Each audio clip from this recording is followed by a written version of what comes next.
Joining us now to talk about how the incoming administration is taking shape, West Virginia Senator Shelley Moore Capito. She's the incoming Republican Policy Committee chair. And I don't know, I guess there's about 15 different names. We can go wherever you want with this. Do you have any insight into Treasury at this point, Senator, or you know what we know?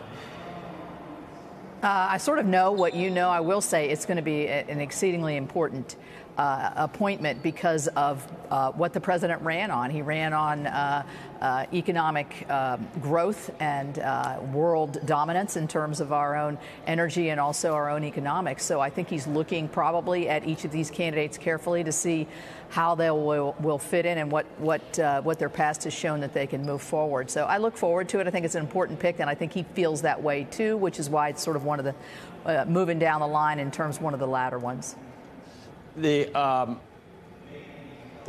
It's different this time around. It just seems like so many things are being considered, and I wonder how this works in terms of recess appointments. Is that if the former leader or to-be former leader McConnell decides saying now that there won't be any of those? Can he dictate that? Do you expect there will be some? What do you, knowing Senator Thune, the incoming majority leader, what's going to happen on January 21st?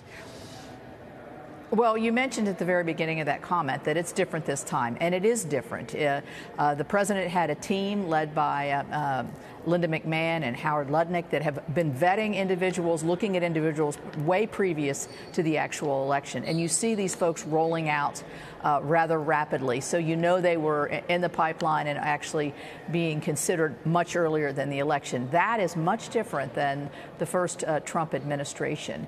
And so I think because that is existing, that gives us the lead time when we get sworn in on January the 30th.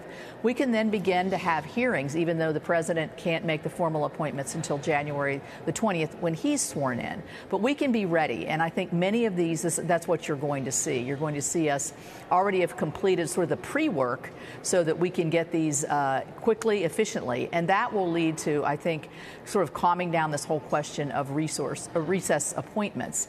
The way I understand the Constitution, we as a body, the House and Senate, have to put ourselves into recess. The president can't just unilaterally declare that the Congress is in recess. There are provisions if we're divided on the question, and so we had a big discussion on this last night. And so I think what we need to do is consider these efficiently, get them up for votes, stay here all the time, and make sure that those votes go through. And I think that the issue of recess appointments will probably go away, and it won't be as integral part of how the president's going to get his cabinet through.